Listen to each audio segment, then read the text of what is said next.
Hi, people. I thought I might, instead of writing this out tonight, I thought I might try a little live feed just to talk about the goings on in the assembly today. It was ultra humiliating for the DUP. The DUP were cringing. You could tell from what they were doing today that they were absolutely embarrassed by what was going on. And I actually, it was so bad that at times it was funny. If it wasn't so serious, hello Michelle McCracken, hi Sandra, hi Anna. If it wasn't so serious, it would be funny. But the interesting thing is, I don't actually put too much blame on the DUP, surprisingly, because the pressures they may have been under, well, no, the pressures they were under were immense. And those pressures were not from the DUP. They would be from Boris Johnson. Hello, Fred. No, I've no bed to go to. I'm talking to you. That's why. I would bet you that a very strong prime minister like Boris Johnson, uh, let's take it from this point of view. Generally speaking, the English people don't give a damn about Northern Ireland. We all know that. The English people really, generally speaking, 99% of the people don't give a damn about Northern Ireland. Hi, James. So Boris Johnson, and I think we all admit that if the English could get their way, Northern Ireland would be gone tomorrow. So I'm pretty sure that an ultra-strong Prime Minister like Boris Johnson said to the DUP, if you don't do it, I'm going to just walk in there and do it over you. And this time he meant it. I think that Theresa May and her ilk might have used that threat, but they knew that they didn't mean it. So I'm pretty sure that the DUP were under tremendous pressures today. The saddest thing about it is that the way they caved completely. They gave away everything in the boat. And to me, I wonder if it wasn't a case of realization. Hi, Heather Cooling. They were put under a lot of pressure. I think the realization is what we're all thinking to ourselves. Every one of the British people in Northern Ireland know that we're never going to defeat Sinn Féin. You may say that we'll build a little fort up in Ballymena and fight our way there, but Sinn Féin eventually, or the forces against us, will eventually get a united Ireland. And I think a lot of us think that, because it doesn't matter who's fighting on our behalf. They are going to get their way, but it might not be in 10, 15, 20 years, but it will be in 30 years. What surprised me today, and I was talking to my friend Chris, hi Mo, I was talking to my friend Chris, is how quickly this whole thing capitulated to, the DUP capitulated. They gave away so quickly, it made me wonder if the DUP are realizing that they're not going to win this battle, and that they're now going to be the new type of unionism which they are talking about, and that new type of unionism is preparing ourselves for the United Ireland in the future. It's not something I would like to see, but let's look at the figures and let's look at the facts. The DUP and the Unionist Party and, well, the DUP and the Unionist Party and the TUV, they're the people who are fighting to keep us British. And if they united, it wouldn't make a slightest difference. If they all spoke with one voice, it wouldn't make the slightest difference, because when it came to a border poll, which will not happen for many years, but if it came to a border poll, the people who are going to keep us British are those people who don't vote for Unionists and would want to stay British. So it doesn't matter if every single one of the Unionist family got together and said, we're united now at last. It doesn't matter. What we've got to do, we've got to start thinking for the future. If we want to stay British for as long as possible, we've got to realize that shouting Protestant, loyalism, unionism is not going to bring those people over to the side to keep us British. We've got to start talking about being British. Now, I made that suggestion to one or two candidates at the last election, but no, it was loyalism, it was Orangeism, it was everything that they talked about.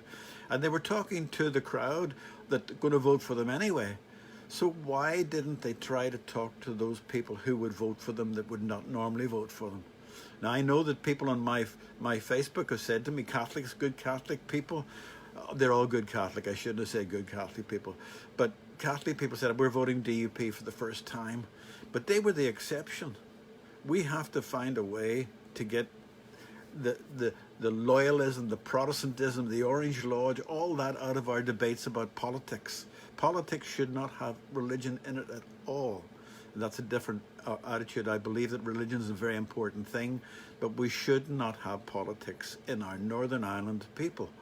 I think we should be talking British, thanks Heather, but we should be talking about the British conception and about trying to encourage more people who don't vote for unionism to realize that we're not the ogres, we're not the people out doing the badness, but we have a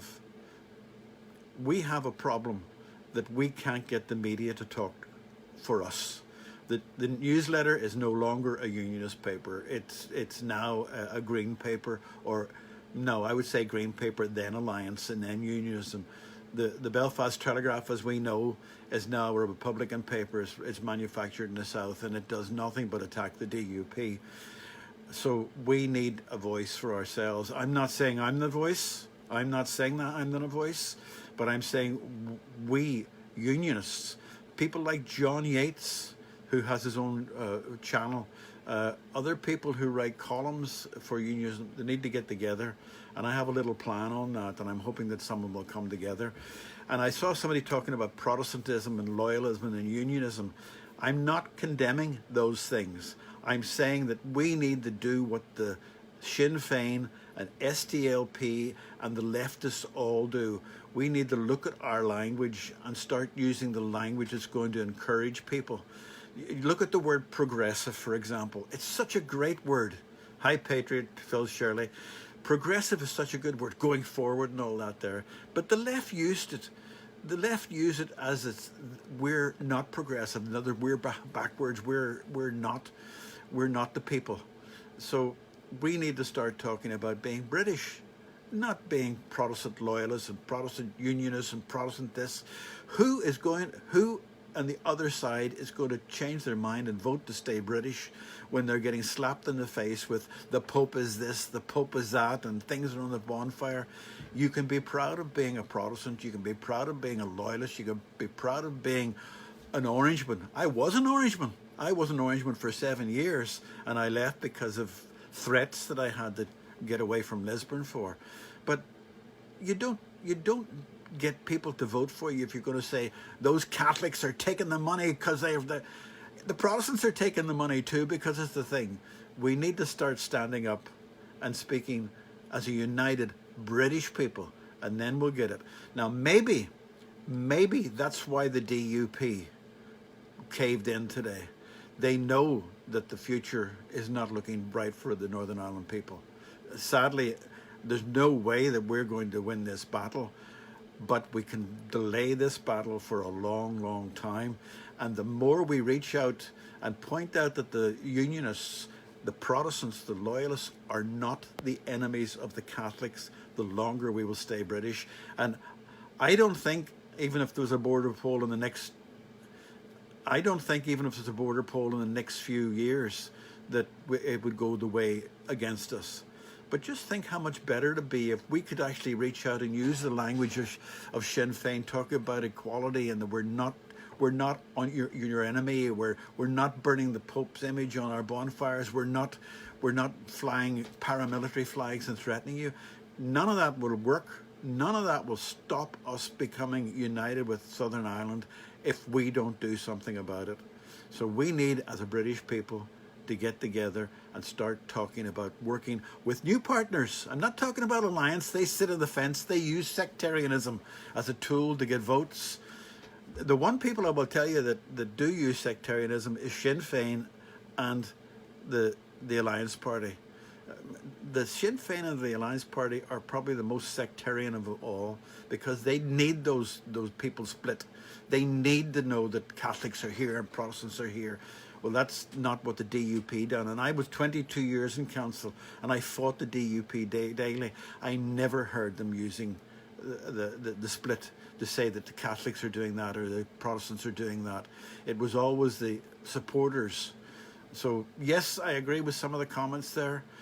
Southern Ireland can't afford us, but that won't make a difference. What we need to do is we've got to build a base of British people who will vote for the British cause on the border, and that's how we'll kill Sinn Féin, by reaching out and saying to the people who are on. There's a 20% population of Catholics who will vote for Sinn Féin because Sinn Féin are standing up and shouting. Oh, we need to start standing up and shouting back, and we need to have a strong voice. We need people with strong voices to get up there. Arlene Foster was weak today. She was just terrible. She didn't say the right thing. She didn't do the right things, and she sounded like I hate the expression, but a whipped cur. She just sounded defeated. And Jim Allister, he's a great man. And what he said today was wonderful. I loved everything he said. The problem is Jim Allister's not going to get the people we need to come across, the British people to come across. Okay, I've rambled on enough. I'm sure there's people there who disagree with me and blah, blah, blah. But I'm going to go because I don't like videos that are too long and I don't like to ramble too much and repeat myself. So goodbye all, and thanks for watching. And share this. Let's get everybody who wants to stay British supporting the British cause, whether they're black, white, green, pink, orange, Protestant, Catholic, Buddhist, whatever. Bye-bye.